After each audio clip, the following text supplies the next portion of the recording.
जब केंद्र ने अपनी बात रख ली तो फिर किसान लीडर्स ने अपनी बात उनके समक्ष रखी कि अगर हम देखें, जहां आप बता रहे हैं कि 56% एमएसपी के ऊपर बढ़ोतरी हुई है, वहां पर अगर जो हमारे इनपुट्स हैं, जो हमारी लागतें हैं, जो महंगाई है, वो 59% के रूप में बढ़ गई है।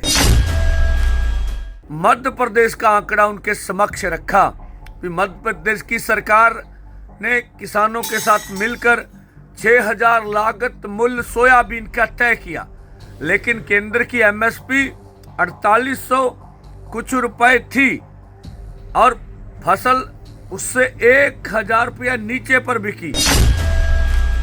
मध्य प्रदेश सरकार ने चिट्ठी लिखी केंद्र को कि आप 40% खरीदिए, लेकिन कल की मीटिंग में उन्होंने कहा हमने 25% खरीदा। तो जो किसानों को अगर जो केंद्र दावा कर रहा भी मूल्य मिल रहा है, तो फिर ये आंदोलन की क्या जरूरत थी? किसान कर्ज के कारण खुदकुशियां को कर रहे हैं। मैं सरवण सिंह पंदेर शंभू मोर्चे से बोल रहा हूं।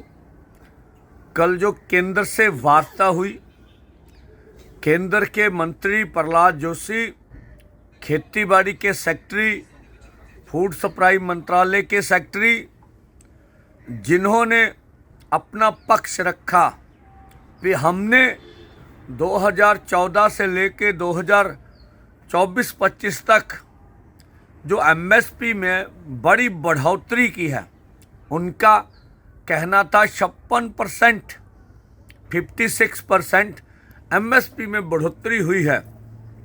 और उन्होंने ऐसा कहा, पीएम आशा और अन्य पॉलिसी हमने किसानों को उचित मूल्य फसल का देने के लिए बनाया है।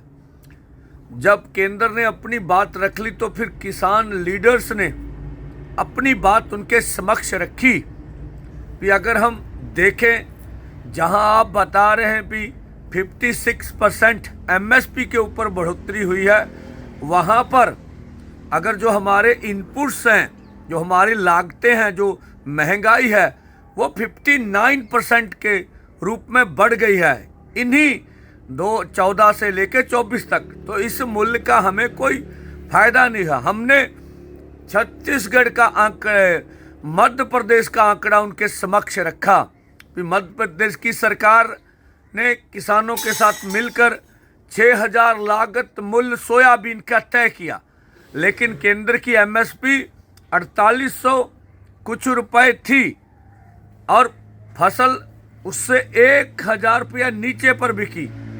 मध्य प्रदेश सरकार ने चिट्ठी लिखी केंद्र को कि आप 40% खरीदिए, लेकिन कल की मीटिंग में उन्होंने कहा हमने 25% खरीदा।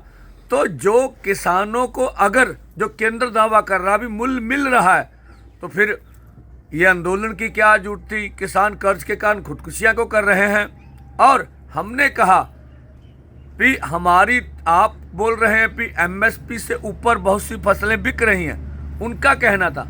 हमने कहा तब फिर हमारा तर्क और वाजिब हो जाता है कि आप एमएसपी लीगल गारंटी कानून बनाइए। और इसके ऊपर केंद्र सरकार निरुत्तर हो गई। उन्होंने कहा अभी आज कृषि मंत्री नहीं हैं, तो अगली वार्ता हम आपसे 22 को करेंगे। और हमने कहा ये वार्ता का स्थान नई दिल्ली होना चाहिए। तो आगे देखते क्या निकलता। अगर केंद्र वार्ता जारी रखना चाहता है तो हमें कोई भी आपत्ति नहीं, हम चाहते बातचीत से मसलों का हल हो। ये जो एमएसपी लीगल गारंटी कानून है, यह विल पावर का सवाल है। अकेले एमएसपी लीगल गारंटी कानून के ऊपर ही चर्चा हो सकी, अन्य मांगों के ऊपर चर्चा नहीं हुई। हमने केंद्र से आग्रह किया है कि आपने जो हमें देश की राजधानी में जाने नहीं दिया, जो ये रोड्स ब्लॉक हैं, इससे पंजाब हरियाणा की आर्थिकता का नुकसान हो रहा है, ट्रांसपोर्टर का नुकसान हो रहा है, या हम लोगों को मुश्किलें आ जानी हैं। रोड पर बैठना हमारा अन्न का सवाल नहीं है, मजबूरी जरूर है। हम अपने जो हक है वो लेना चाहते हैं डेमोक्रेसी में। तो ये कल की वार्ता का निष्कर्ष हम आपको बता रहे हैं। और जो आज बाहर से डिबोट होकर फिर जो देश में युवा आ रहे हैं, उन युवाओं का सभी स्टेट की राज्य सरकारें, केंद्र सरकार उनके पैसों की भरपाई और उनको रोजगार दें, ऐसा हम मानते हैं। और ये भारत में बेरोजगारी का बोलता जागता सबूत है। हमारे देश के प्रधानमंत्री ने ट्रंप जी से इस मुद्दे में कोई बात नहीं कही, इसका हमें खेद रहेगा। धन्यवाद।